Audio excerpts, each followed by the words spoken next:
Ready? All right, let's get started then. Today we're very happy to have Rafikov visiting from IAS, and he's going to talk about breaking waves. Thank you very much. Well, it's as always a great pleasure to be here. I'm happy to see many young faces, a lot of students here, so I'll try to keep my level sort of at the appropriate level. But please feel free to ask any questions that you like.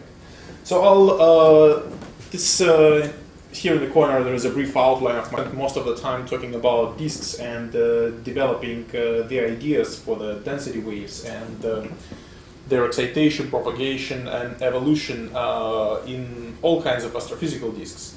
And I will mainly illustrate this with planets, but in the end I hope to use these bits and pieces of understanding that we have gotten for density waves working on planets, and to show how we can use these results to understand evolution of the supermassive black hole binaries and centers of galaxies as well. So, protoplanetary disks are the birthplaces of planets. We have been observing them for several decades using different methods, and I'll go over these different methods. But in a nutshell, the main properties of the disks are as follows. They are gaseous disks in the differential rotation around their parent stars, and typically masses of the disks are lower than the masses of the stars, so the disks are not fully self-gravitating except maybe in the outer parts. So typically the masses of disks comprise about 0.1 to 10% of the stellar mass, and they of course are mainly composed of molecular hydrogen. That's because these disks are very cold. They're just warmed predominantly by the irradiation from the central star. There is some viscous heating due to the ongoing accretion, but that's actually much weaker in protoplanetary disks than in disks around compact objects. These disks are pretty large, so they can extend in size from several tens to up to 1,000 AU, and that actually facilitates us our observations of these disks, and some examples are shown on the right. And finally, because these disks are cold and their sound speed is much smaller than the orbital speed in the disk, the disks are also geometrically thin. So we see them usually as some sort of pancake-like structures. And finally, from the statistics of the disks, from the statistics of the currents of the disks, and from the statistics of accretion rates that we get from them, we know that they last for only several million years, so maybe up to 10 million years around young stars. After that, the disks are gone, and all the planet formation that involves large quantities of gas has to be complete by then, so it should take about several million years. The dust, of course, can stay for longer. Dust comprises about just 1% of this total mass of the disk, and in principle, we observe dust for much longer in the form of so-called debris disks. This is a somewhat different story. Now, the ways in which we study disks are there are multiple routes to understanding their properties. First of all, of course, there is a thermal infrared emission. These disks, because they have temperatures of several tens to hundreds of Kelvin, they typically emit in the infrared, and so we should be observing them. We should be observing their own thermal emission coming out at the wavelengths of several tens to hundreds of microns. And this is what's shown sort of here in the middle panel, where I show an example of several spectral contributions coming from the disk. These are just several different systems, and what you see is a black body coming from the star, and then there is this additional, in the Rayleigh, sort of above the Rayleigh-Jeans tail of the stellar emission, you see this additional emission. That emission is just the starlight intercepted by the disk down to the temperatures of the disk, and then reprocessed. Basically, you see the re-emission of this light, which we then observe typically from space using facilities such as Spitzer, Herschel, and so on. And these observations allow us to cover the broad range of infrared wavelengths and build the so-called spectral energy distributions, which tell us a lot about the shape of the disk. Because this reprocessing is very sensitive to the sort of overall shape of the disk, to the rate at which disk receives energy from the central star.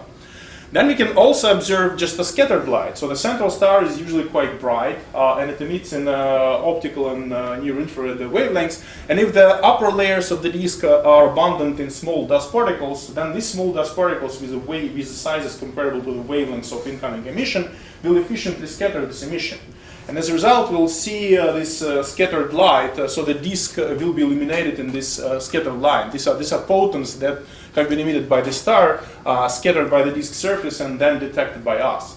So this is what we see in this case. This starlight is usually polarized, and that actually facilitates separating this light from the light of the star. And allow us to measure, again, the shape of the disk, because scattering is very strongly dependent on the details of the shape of the disk, as we will see soon. So you mentioned disk flaring, so when does it usually start flaring, and is your assumption of the thin disk still valid? Yeah, well, it usually, I mean, the thin disk assumption is usually pretty good out to 100, 200 AU. And it does flare, but it flares relatively mildly. So you can, the rough approximation is that h over r may be a little bit like constant. It slightly goes up as a distance to the power of 2/7. So it's a pretty weak dependence actually. Finally, we can, with new facilities such as ALMA in Chile, we can observe disks in sub-millimeter wavelengths much longer. And this is emission which is typically produced by large dust grains which are sitting in the outer part of the disk. And again, this is a thermal emission. In this case, the emission is optically thin, unlike this emission coming at near-infrared wavelengths, shorter near-infrared wavelengths. And because it's optically thin, we can probe the total mass of the disk. We are just sensitive to the total dust content, and that's why these observations are very useful and provide us with a lot of information. That's why ALMA is so great. Also because, of course, it has unprecedented angular resolution that allows us to see these fine details like these grooves in the disk of this young solar system HL tau. Now, in this work, in this talk, I will mainly focus on the results that we obtained using direct imaging. So this is a collection of these images of protoplanetary disks obtained in scattered light by the project called SEEDS. It's a collaboration between Japan and Princeton to use a Subaru telescope to do direct imaging of young stars, protoplanetary disks, debris disks, and to search for young giant planets. Half a year ago, when I was talking here about planet formation, I already mentioned a different survey, GPI, Gemini Planet Imager, that is specifically designed to search for these young planets, and I discovered some of our interesting discoveries. Today, I'll talk about mainly the results that different types of direct imaging facilities are obtaining for the shapes of protoplanetary disks. So what you see by just looking at these figures is you see a variety of different structures. You see some pretty regular disks like this one, for example. It's clearly a face-on disk, but it has a gap. It looks like there is a ring of dust that's something like 50 AU from the star, and then there is a cavity in the center, and the brightness of emission falls off outwards. You see very narrow rings of dust. You see all kinds of gaps. You see various asymmetries, ellipticities of the disks, and quite intriguingly, you see spirals. You see spiral arms over here, and so on. So there is a lot of rich structure that you can detect in these images simply because they are sensitive to the details of the shape of the disk surface. Yes, ma'am. Sorry, no. I guess I did have a question. You expect these to, what is the time scale in which you expect these to change? Local orbital time scale. So actually at 100 U it will be 1,000 years. Okay, all right. So sometimes we can use this information to infer something interesting about these systems actually. And I'll talk about this later. Okay, but in particular, a couple of very striking examples of such disks that show us spiral structure. These two systems, SAO 2064-62, first actually studied with SEEDS, and then this MWC 758. So these particular images were obtained with a direct imaging facility on VLT, and as you know, direct imaging is a very complicated technique because you need to have adaptive optics on your telescope. You need to have a big telescope to see these faint targets. You need to have adaptive optics machinery sitting on it. And then you need to do a lot of post-processing. You need to work with polarized light. You need to rotate your images. You need to kill speckles by using the effectively integral field spectrograph for every of these observations and so on. But in the end, after you do all this post-processing, this is what you get, these beautiful images. And you can see that in both cases, both of the systems are exhibiting these beautiful M equals 2 armed spirals with a pretty significant amplitude. So between peak and trough, you sometimes see changes in brightness, which could be of order of several. And another striking thing is that these spirals are also quite open. So they're not tightly wound, not tightly wrapped. They're actually quite open spirals, and this is very, very interesting and will be a big part of my talk. But when you look at these things, I mean, if I did not tell you that these guys are protoplanetary disks, you could have easily mixed them up with just the galactic spirals, because these very open, very pronounced sort of grand design M equals 2 spirals are really something that we see in galaxies like M51. And we know that in many cases, in galactic context, in many cases, like in M51, these spirals are triggered by companions. M51 has this nearby satellite galaxy that's, torquing the disk, and it's most likely producing these beautiful grand design spirals. So then the natural question occurs whether the same mechanism can in fact be responsible for the production of these spiral structures in protoplanetary disks.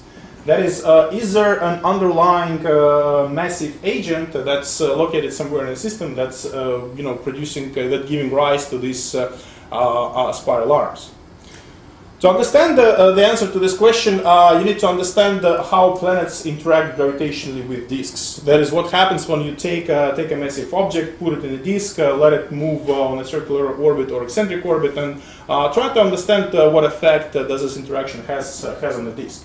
And over the years, I've been working with different characters on this problem, starting first with Jeremy Goodman, then more recently with Jim Stone and Christopher Petrovich, who recently graduated from Princeton and moved to CETA as a postdoc. So there is actually a rich history to this subject.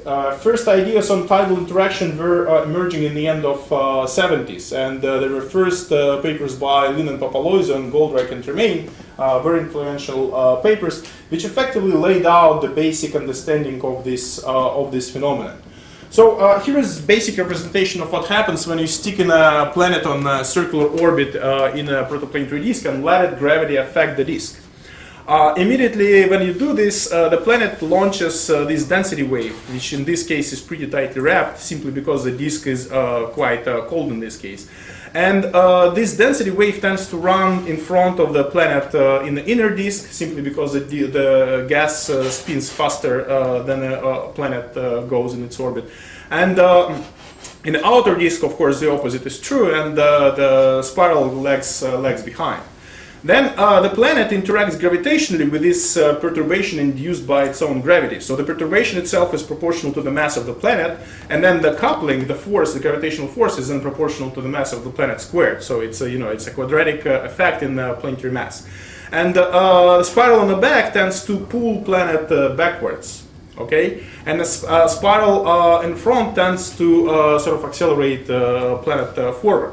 And of course, the planet does the opposite effect on the disk. It basically, it tends to pull back on the inner disk. As a result, the material in the inner disk loses its angular momentum and tends to go towards the star. In the outer disk, the planet accelerates momentum, the material in the disk in this spiral density wave.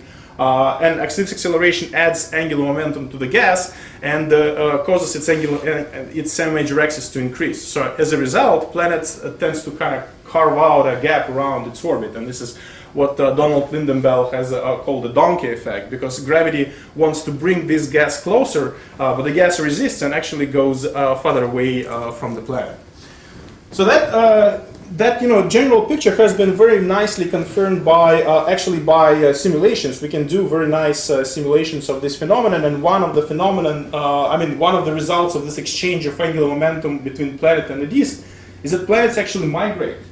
So if you start planet at this location, this is sort of this is in a co-rotating frame in which planet is always constant. This is a planet that has been stuck into the disk on this orbit, which was this big circle, and then it was allowed to gravitationally interact with the disk. So as I advertised before, there is immediate formation of this spiral, and then this gravitational interaction causes planet to lose angular momentum and actually drift towards the star. The fact that the planet is drifting towards the star is not actually very obvious, because what typically happens is that planet gains angular momentum from interaction with the inner disk, it loses from interaction from the outer disk. So there are two large numbers with opposite signs that almost cancel each other. And the difference is very subtle, sort of calculating the difference is a very subtle issue, but we generally think that planets tend to migrate inward. And in particular, this probably explains the origin of the so-called hot Jupiters. That is a very massive Jupiter-like planets sitting close to their stars. Another consequence of this interaction is, as I said, that the planet tends to clear out gas material around it. So not only it migrates, but if the planet is very massive, then it pushes gas away from its orbit so efficiently that it effectively creates a whole gap around its orbit, and basically there is no material close to the orbit of the planet. And that actually happens not only in the planetary context, that we will also see that the same gap opening or cavity opening is quite important for the supermassive black hole binaries in galactic centers as well. So this is the thing you did from the previous to this one. Sorry? The only thing you change is mass. Yes, it's 2 Jupiter masses in this case, and it was much lower. I forgot what it was. It was several tenths of Earth masses. So when it was several tenths of Earth masses, the interaction was almost linear, and that's why planet was migrating through the disk without significantly perturbing it. But in this case, its mass is so high that it actually produces significant back reaction on the disk, and that definitely makes things more complicated. The star is a solar mass? Star is, yes, it's most likely just a solar mass, and distances would correspond to a U or something. What did it take to make it migrate outwards? Well, it would take a very steep gradient in a surface density in a disk, which would make interaction coupling to the inner disk more stronger than the coupling to the outer disk. So the inner disk would then have much more mass, and it would push out the planet. That probably would require surface density to go as something like r to the -4 or -5, which is, we don't think it's realistic. And you can also do it with a temperature gradient. If you tweak temperature gradient, which is actually even more difficult than tweaking the surface density. You need it hotter on the outside? I forgot which way it would go with regard to the temperature. But temperatures of this disk do not tend to vary all that much. So it's the stronger effect would come from variation of the surface density profile. Here, what's the density profile? Oh, good question. It does increase towards the center. It's probably something like 1 over r. I mean, in these calculations, people use 1 over r or 1 over r to the 1.5, because this is what's called the minimum mass solar nebula, which we think was the profile in a nebula of which solar system has formed. Roughly, very roughly. That's okay. So we actually decided to check many of the theoretical predictions of this old, gold rack-and remain theory that was developed in the 80s, because there were some interesting effects which we were trying to understand, and that really required us to run very clean simulations and be able to take them apart and try to compare with these theories. So what we have done is we initially ran a set of simulations of the disk-planet interaction in a local approximation, in which you basically stick in the planet in the disk, and then you focus on a narrow box around the location of the planet. And in this box, you can basically assume that the velocity shear, that the fluid is not moving in a circle, but just effectively has a linear shear in the vicinity of this planet, which is called a shearing sheet approximation. So as a result, the flow looks like this. Basically, this is a planet. The fluid here moves in that direction, here in that direction, and the gravitational interaction of the planet basically drives the formation of this parabolic spiral structure. And then in this approximation, you can just do a lot of analytical work and compare it directly with observations and see what's what works and what doesn't. And I thought it will be just basically something like a code test, because we were using Jim Stone's Athena code, and I wanted to see how well it works, how good is the level of numerical viscosity in it, and so on. But we very quickly started finding some unexpected results. This might be a little bit sort of technical plot, but it's actually quite an interesting discovery that we made. So we tried to plot one of the predictions of the theory is the distribution of angular momentum injected by the planet in the disk as a function of distance in the disk. And we know from theory, so I wish it were colored, but anyway, all the theory of Goldrake and Tremaine is given by this sort of dashed curve or whatever. It's not supposed to agree with numerical calculations close to the planet, but further out is where the theory should work best and should agree with numerical calculations in the best possible way.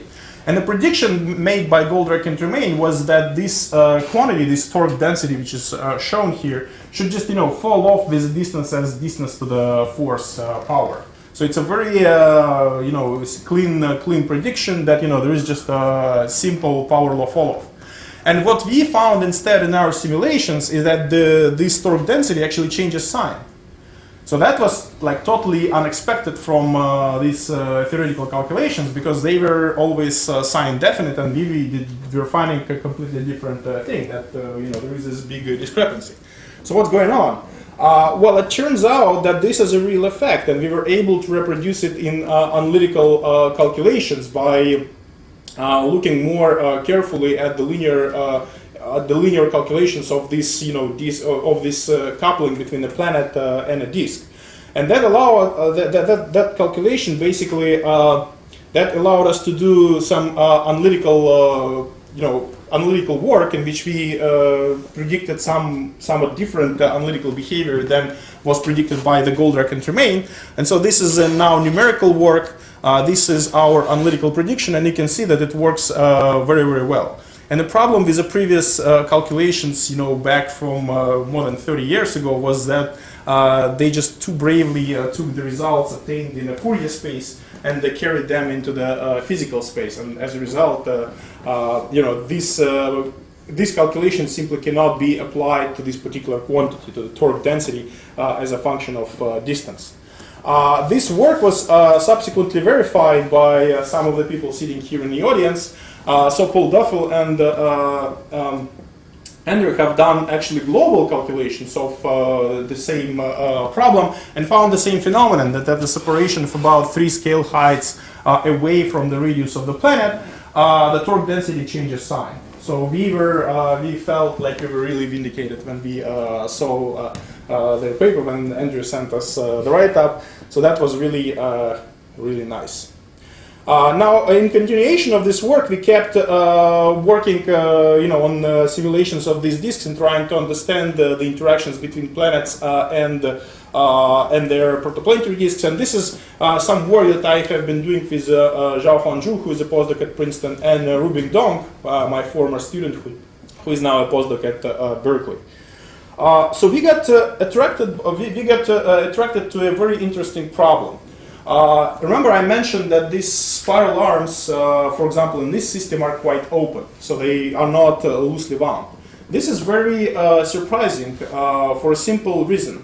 To get a very open spiral arms, you actually need the disk to be very hot, because these perturbations, gravitationally induced perturbations, they propagate with a sound speed, and open arms form only when the propagation speed is very high is quite high compared to the local orbital speed. So to match, for example, the spiral arms in this picture, people required that the disk be very hot. It should have a temperature of about 300 Kelvin at 50 AU. Okay, now around the protosolar nebula, this temperature would be achieved at 1 AU, and at 50 AU it would be several tenths of Kelvin.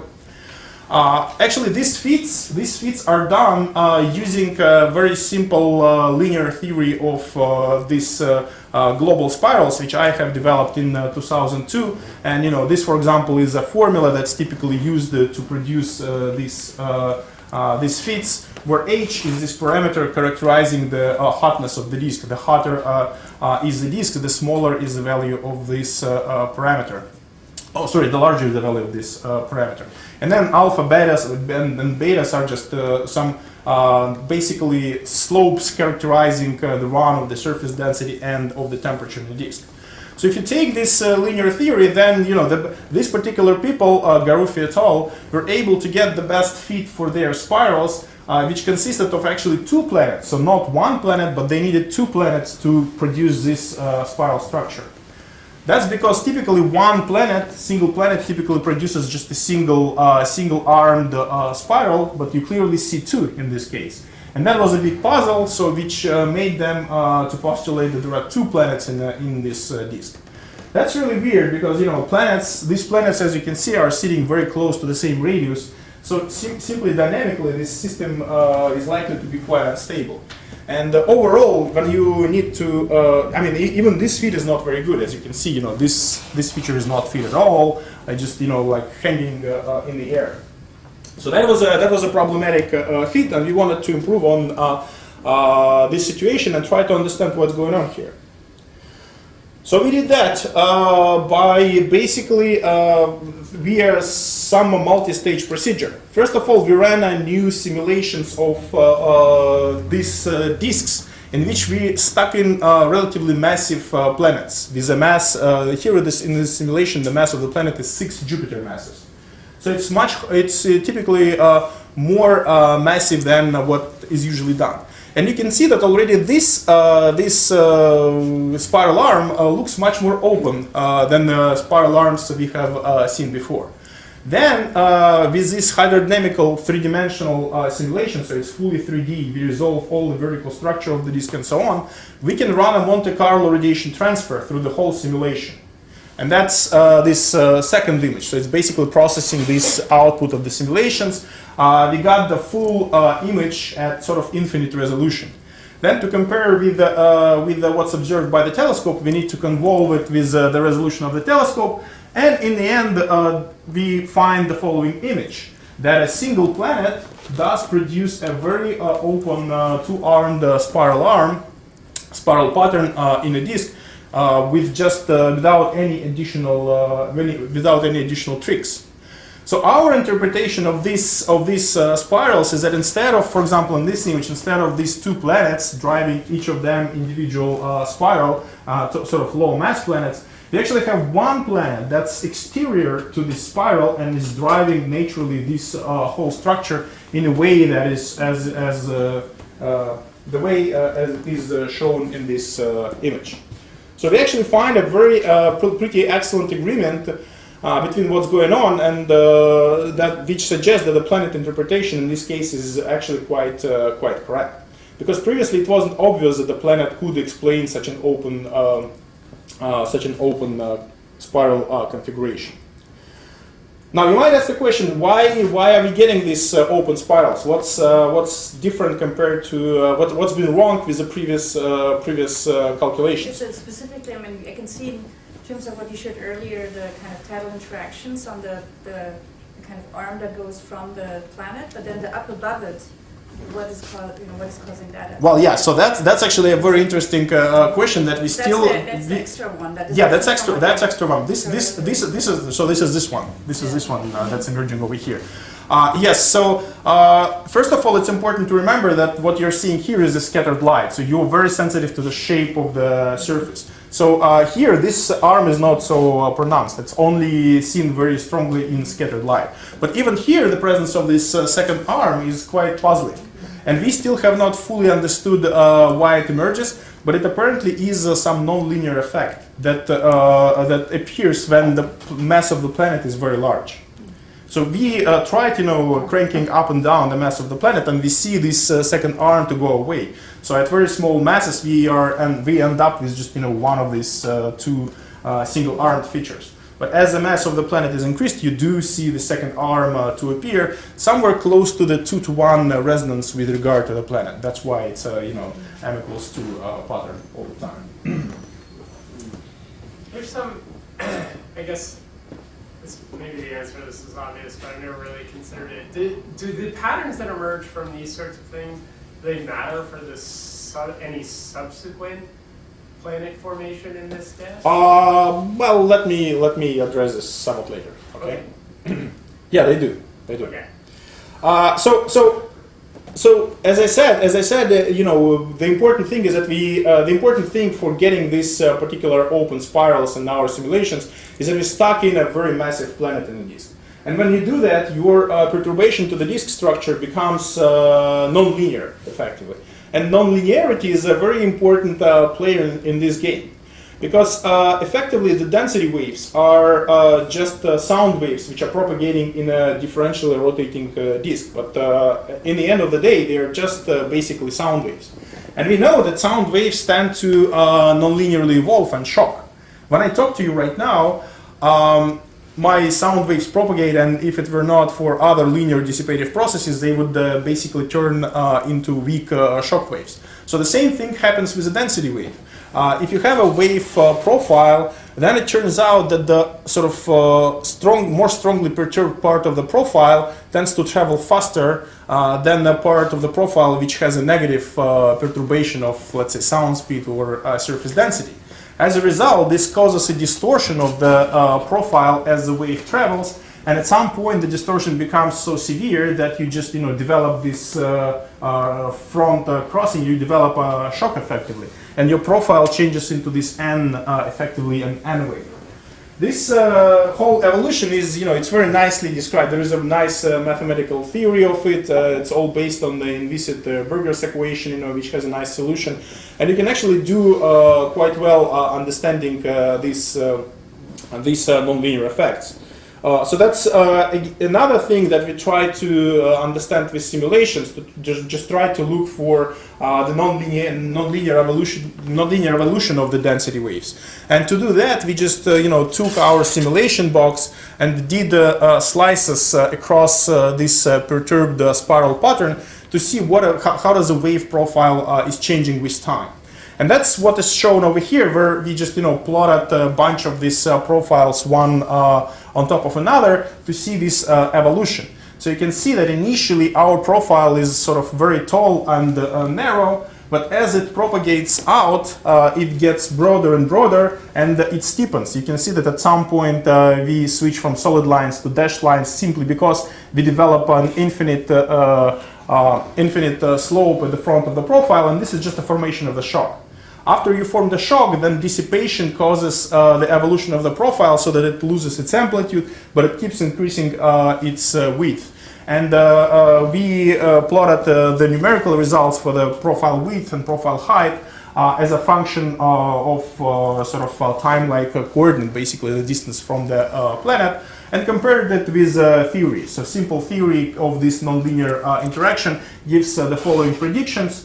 As you can see, the agreement with numerics is actually pretty good. We didn't even expect this agreement, but it just pops out at us right away. And again, Andrew and his student came to help to actually verify the same results using global simulations. And they not only see the same evolution of the wave profiles, they also verify the same scalings of this width and height of the profile. So it seems to be standing scrutiny not only in local simulations but also on the global scales, which is really really nice. It gives us much more confidence in applying these results. So now we can use this machinery, this hydrodynamic simulations coupled with radiation transfer to address other types of systems. For example, recently in September there was a discovery of this nice spiral in a protoplanetary disk, which we actually quickly realized is excited by a nearby stellar companion. So in this case, you don't need a planet to excite this spiral, but you just, the system naturally has a nearby star. And this is our simulation, with the radiation transfer, convolved with the seeing, which produces pretty reasonable fit to this data. You should remember that this black hole in the center is just the blocking that you have to do in this adaptive optics observations, because you need to block the light of the central star. It's not that there is no gas in there. It is there, but it's just impossible to see because of this blocking. So how big would the disk be in physical units then? Because I mean, it's interesting because then you would have not known that the disk extends out all the way to the. So this is 120 AU. Oh, sorry. So this is about 40 or 50 AU, if I recall correctly, the disk. And it gets truncated. I mean, companion is very massive, and it actually truncates the disk out to 40 or 50 AU. So the disk does not go all the way to the companion. Now, in the future, what we want to do in the future, we actually want to use such calculations that we have done here and observations of the spirals to actually predict the locations of the planets which are driving the spirals. For example, I'm still trying to process that previous one. Okay. Do you learn about the, I mean, is there only like some range of densities and temperatures for that disk that would actually do this? Like, do you actually constrain directly the... Well, so temperatures are the most important things, because the openness of these arms strongly depends on temperature in a disk. So that's the main ingredient. Surface density is not so important. I mean, we can vary it by a factor of several, and it wouldn't affect this result all that much. So do you, I mean, is it... Yeah, we can back out the temperature in this calculation. In this case, it does turn out to be pretty somewhat hotter than we expected, and we still don't have a good explanation for this. But you know, a very important contribution still comes from this effect of the nonlinearity, because here you're driving it with stellar mass companion. This is M dwarf. Okay, and so as a result, the nonlinearity of the wave is even stronger. That helps you to build this openness of the arms. Yes, you can extract the temperature in this way. There are also other ways to extract temperature. For example, you can observe CO lines just in emission from these disks with ALMA, and that gives you a constraint on the temperature as well. And in some cases, this is what people do. Okay, so in the future we want to use such calculations, such machinery to just predict the locations of the planets in the disks, and which in this particular system we can probably do pretty easily. The problem is that it might be off the field of the observation of the telescope, and you still need to do the adaptive optics. So there are lots of technical challenges involved in actually making such observations happen.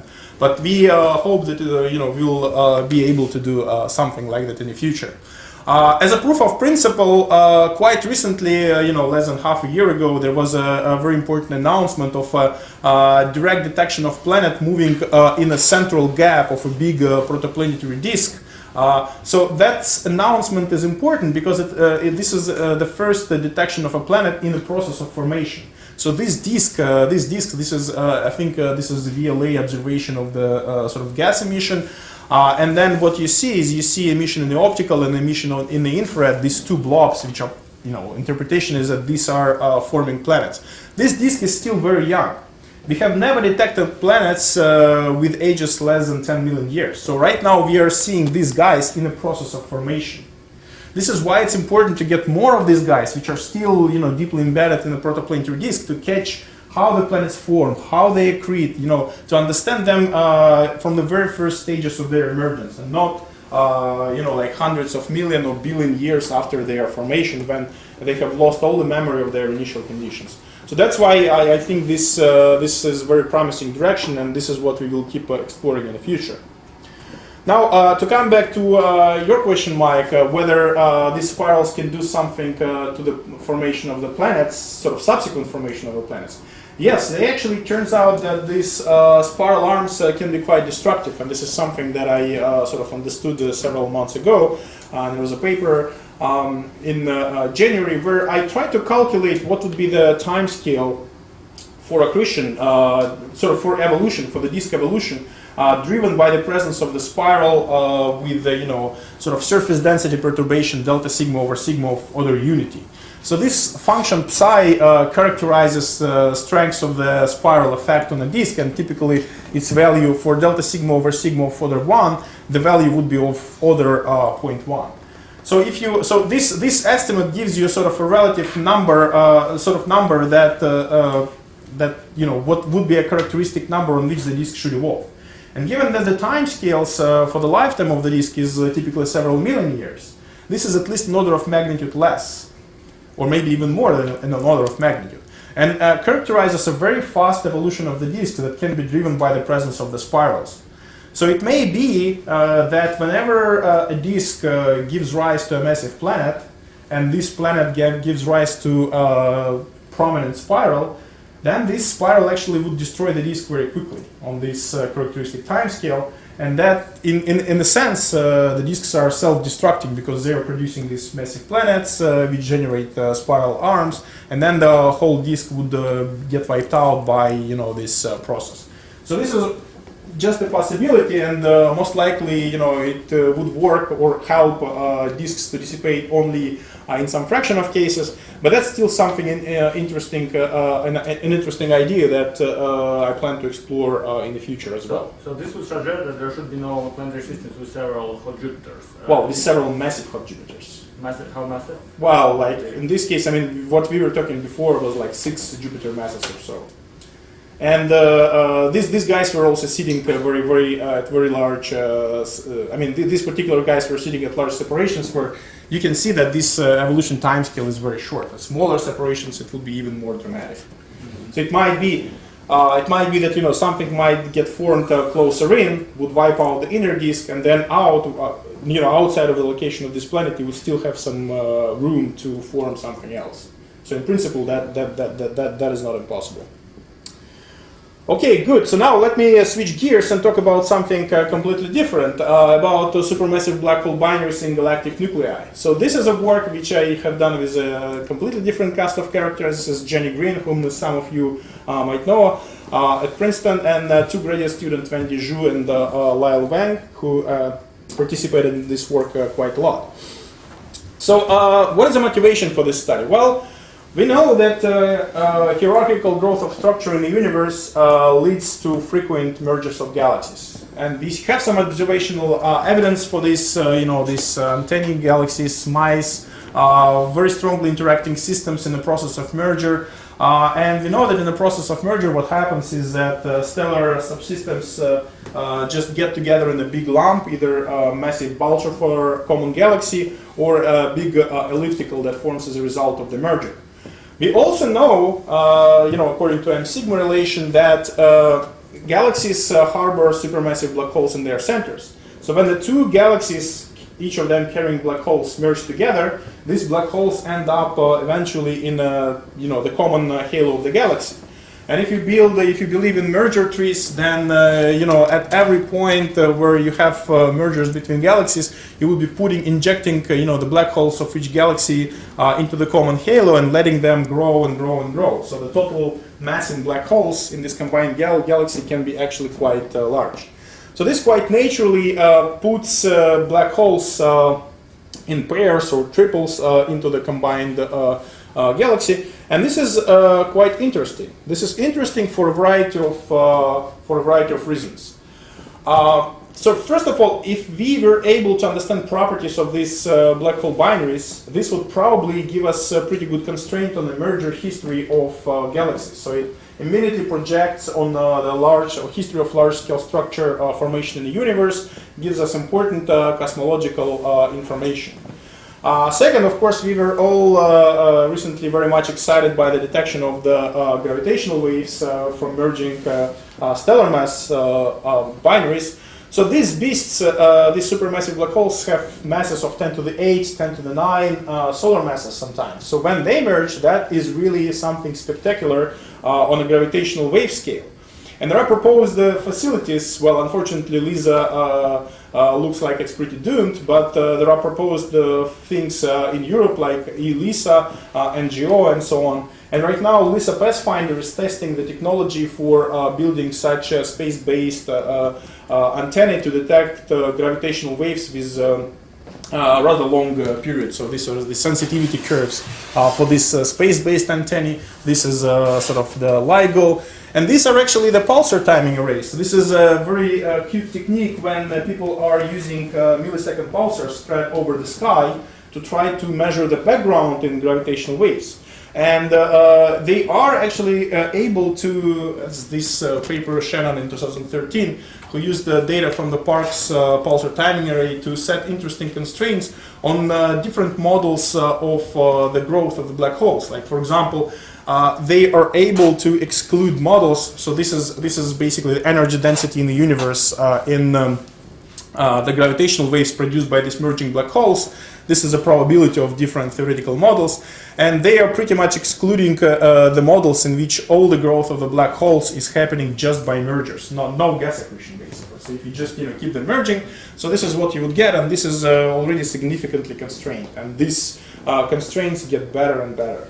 So in a way, understanding of the dynamics of these black holes provides us with a way to basically gaining information about cosmology, about the growth of structure in the universe.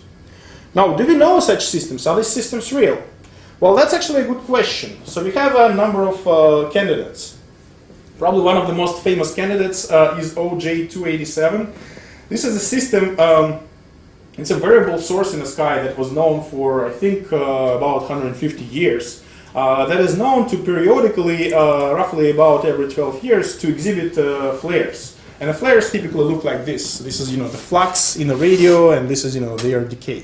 Flux, decay. So the shapes are quite repetitive, and they are indeed quite periodic, which led a group of Finnish scientists, this is Valtonen and so on, and Turku, to basically postulate that this is a system of two supermassive black holes, and whenever a secondary passes through the disk, sort of quasar disk encircling one of the primary black hole, there are these bursts of emission that are seen in the radio. So this is one candidate that has been discussed for quite a long time.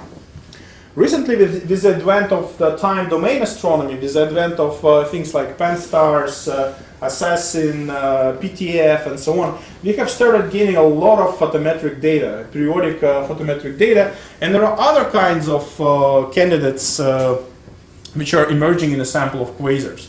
So, for example, this is a quasar PG 1302-102, and the data, spanning several thousand days using different facilities, linear, that's usually used to observe, comets and the near-Earth asteroids, Assassin, and so on and so forth. So the compilation of these data seem to suggest that there is some periodicity in the emission of this system. Although, as you can see, the photometric data are not really that good in some cases. This is pan-stars. This is a candidate coming from pan-stars. Again, this is a multi-band compilation of measurements. Again, there is some indication that there is a periodicity. Now, how can you produce such a periodicity in a quasar emission is not sort of easy to see, but if there is a binary, black hole, and maybe surrounded by a certain binary disk, and each of the black holes has its own disk, then maybe you can imagine something. Like, for example, using Andrew's code, I think this is done with Disco as well, yes. So this is, the simulation of this circumbinary disk around two black holes, and there is an overdensity at the edge of the disk, which if the black holes rotate, the overdensity also moves, and then you can see photometric variations caused by its presence. Or it could be just a Doppler boosted emission coming from a mini disk. This is a model proposed recently by Orazio, where emission from one of the disks is basically boosted to such a high degree. Basically, the velocity of this black hole will be something like 15 or 20,000 kilometers per second. That you actually get photometric variability, sinusoidal photometric variability, just from the Doppler boosting of this emission. So the candidates are really present. Unfortunately, there is no a golden system that we would say, several lines of evidence point towards this being a real supermassive binary black hole. But hopefully, in the future, the situation will be improved, and we are actually working on that. Now let me give you a brief primer on what do we expect for the orbital evolution of this binaries. So initially, when the two galaxies merge, the binaries end up at separations of several kiloparsecs. So this is separation in parsecs, and this is a typical evolution timescale at this particular separation, driven by different processes. So this is 10 billion years, age of the universe. Initially, the black holes start coming, sinking towards the center very quickly. So what's shown here, actually, sorry, I should have shown this. This is a sample of galaxies. This is a work by Yu in 2002.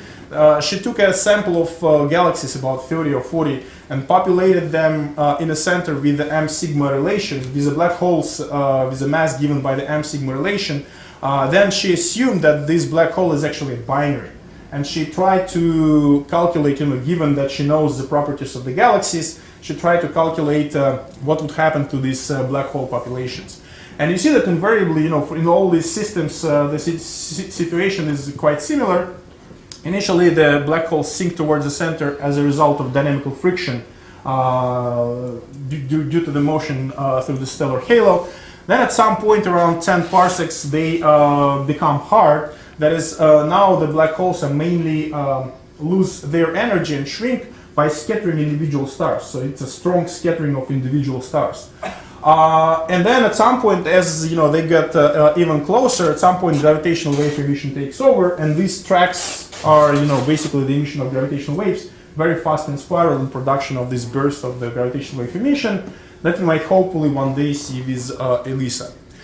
Now, there is a bottleneck in this evolution, as you can already see from this plot. At some point, some of these massive systems actually get stuck. They should get stuck. That happens because when they start scattering individual stars and shrinking their orbits, very quickly these black holes kick out all the stars they can scatter. And when there is no fuel for them to scatter, they actually, nothing happens. They just get stuck at this particular separation.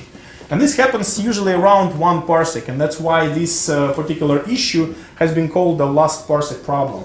Because many people think that what could happen is that these black holes will, sink towards the center, reaches 1 parsec, and get stuck over here. They will not penetrate into this range where eLISA should be seeing their gravitational emission, and where we would see them as binary black holes.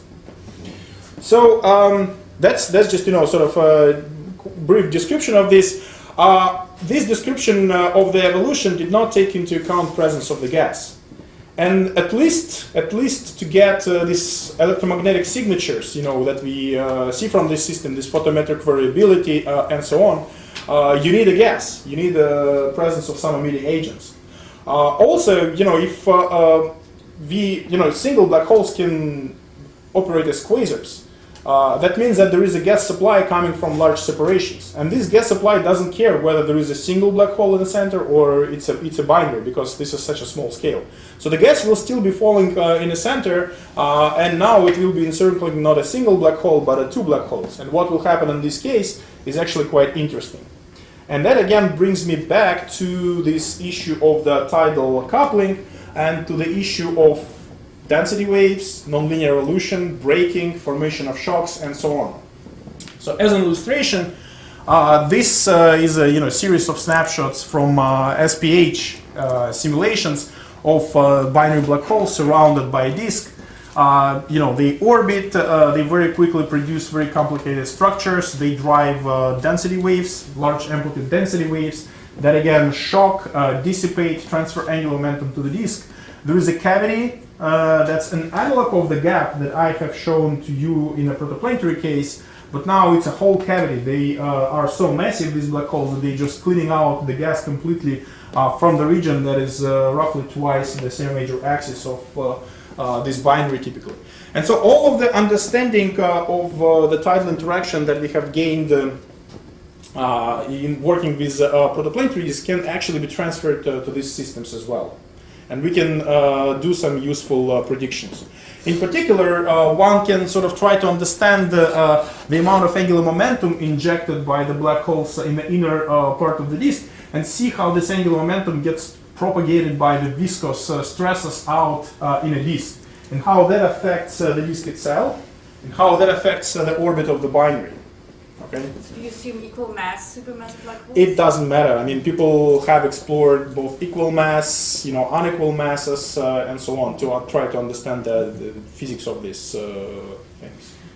So I think Dan Dorazio have done, from 10 to the minus 3 for the mass ratio to Q equals 1, effectively. Theoretically, it's possible to do such calculations. So this is, just very briefly, this is orbital evolution of the two black holes starting at initial separation of let's say, 10 to the minus 3 solar masses. This is Q equals 1. This is equal mass black hole with a total mass of 10 to the 5 solar masses. The disk around it is quite massive. It accretes at the Eddington accretion rate. And, this black hole evolves according to this black track. This is a proper calculation of the disk structure which takes into account its viscous evolution. And if I were to take just the usual Shakur-Sunayev constant and dot disk, that would be a different curve that leads to much longer evolution of the binary until it goes into the gravitational wave emission regime, merger, and so on.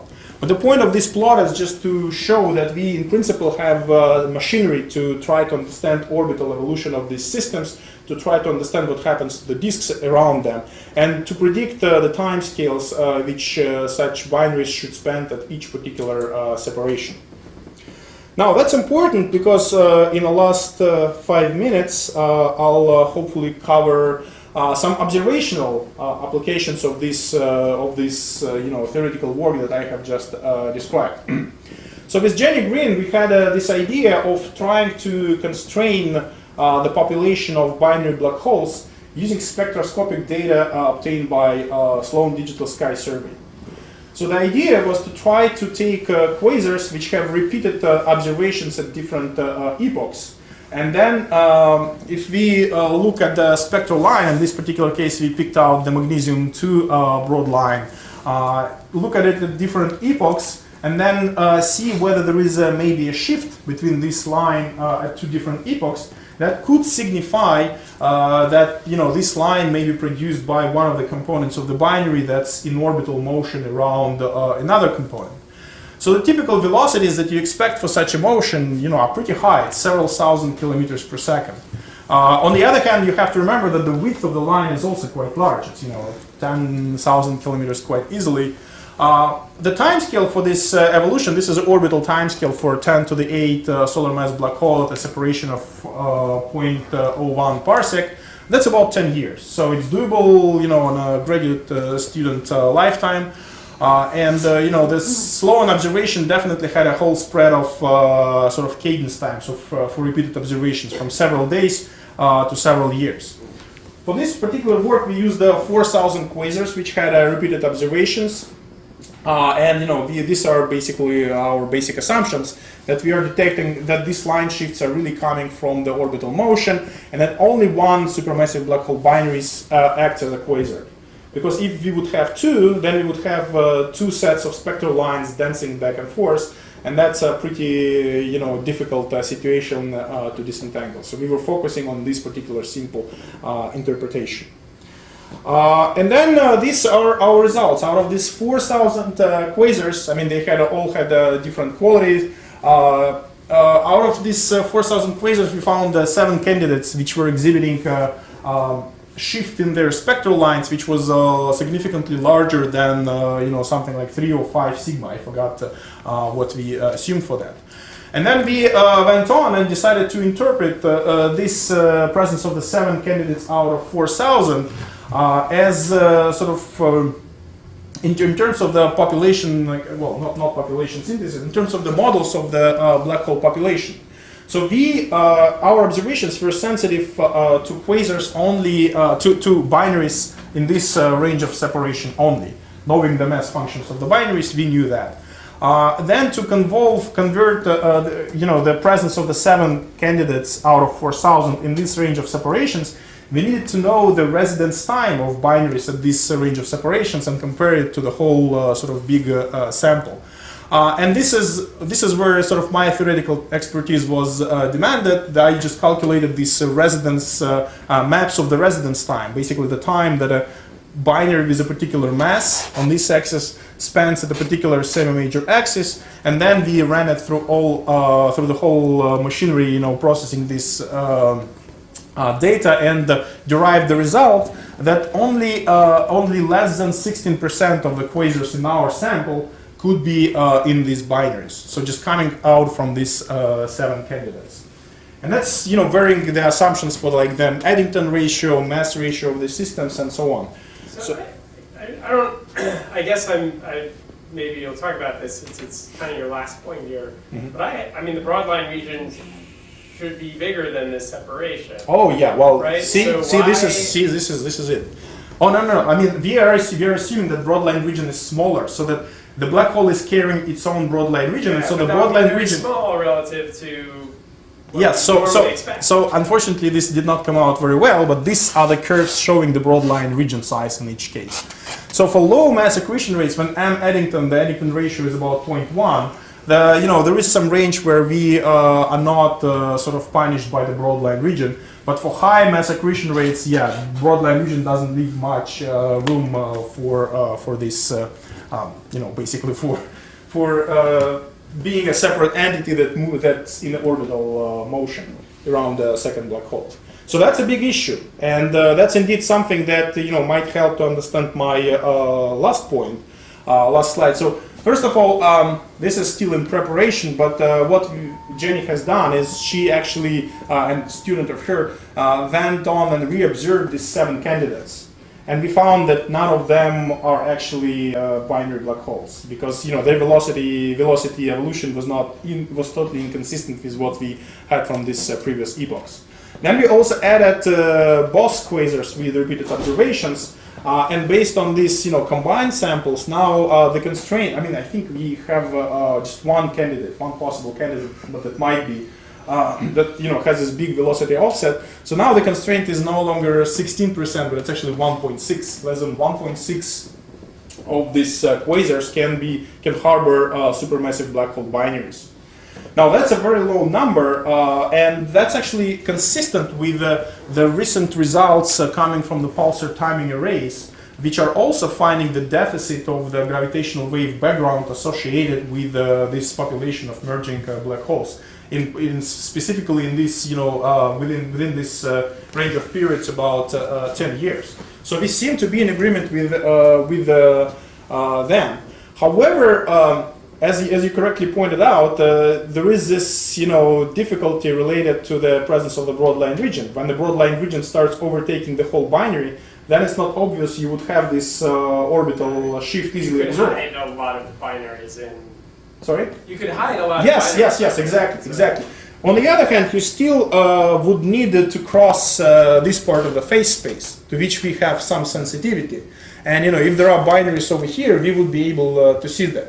So one really has to understand very well the physics of the broadline region. That's probably what I want to say here, because if we increase the size of the broadline region by a factor of 2, that totally changes our results. So it's unfortunately there is a lot of deep sort of dirty quasar physics involved in doing this. But at least as my last point, I wanted to bring up the interesting potential for the future work. Because eBOS will have a sample of almost 1 million quasars in this range of redshifts, and DESI will have that people are very actively working on over here. Will have 2 million quasars with repeated observations. So that by itself will give us much more material to run this kind of analysis that I have just shown you, because this is many more targets, and hopefully among those we will actually find these jewels, these binary supermassive black holes that will inform us about the structure formation in a galaxy. So let me just put this summary, and I'll stop there. Thank you.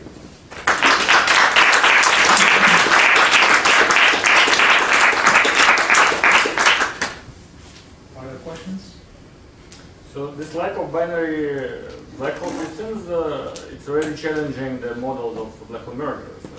It does, yeah. I mean, there are two possibilities. It means that either all the black holes indeed get stuck at somewhere 1 parsec, and we don't see them. They don't produce this gravitational wave emission with periods of several years. Yeah, that they don't merge also. And they will hang there forever.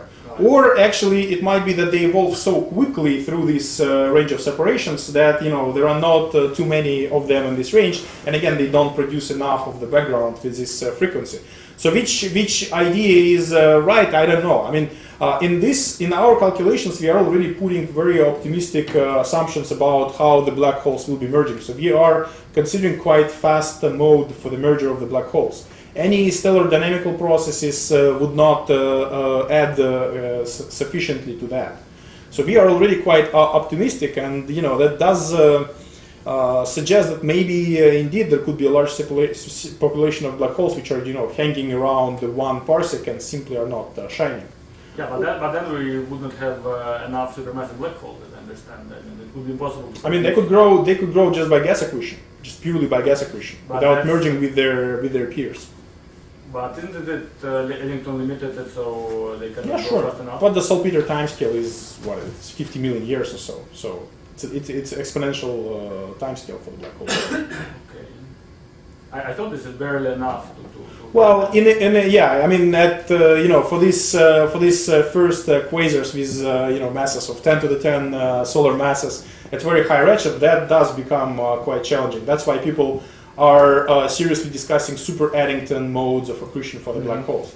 But I don't think that the mergers of the black holes would be a very good solution in this case, because this is within several 100 million years from the Big Bang, and it takes good fraction of the gigayear for the 2 black holes which end up in a halo of the merged galaxy to just come close enough to each other because of the dynamical friction. See, I mean, you started several 100 million years, and that's just time that's needed to get synced to the center. So that's a big issue, yeah. For the first thing that you presented, it wasn't clear to me what was wrong with both right and remaining calculation. You said something about Fourier space. Well, yes, I mentioned that's a Fourier. Okay, so so their goal was. Presumably you fix it. Yes, I did fix it. Yes. So what did you? So you can calculate. So this quantity, the torque density, you can basically. I mean, this is all linear calculation, by the way. Right. What they have done is linear, and what we have done is linear. So they immediately did a calculation in a Fourier space, in which so the interaction of the planet with the disk happens at a discrete locations called Lindblad resonances. So if you calculate the torque that a planet injects at each particular Lindblad resonance, and if you add which torque is a quadratic quantity in sort of the waveform of the perturbation, and then you add it up, you correctly reproduce the total torque in a system. But then if you want to know the spatial behavior of This derivative. well, no, you just need to sum up all these waveforms keeping phases, taking into account phases. So not squaring things, but actually keeping phases. So instead, they didn't do this. This is what we have done, and we found this negative torque density phenomenon. What they have done is they said, okay, well, we know how much torque goes at each resonance, and we know roughly the density of resonances. So let us multiply the two, the torque at the resonance and the density. But this does not take into account that there is interference, there is overlap between the resonances, and they cancel each other. So that's what was missing from their analysis. And I talked to them a lot, and both of them, of course, agree that this is it. And Andrew has shown that this is true. Any other questions? Right, let's thank Roman again.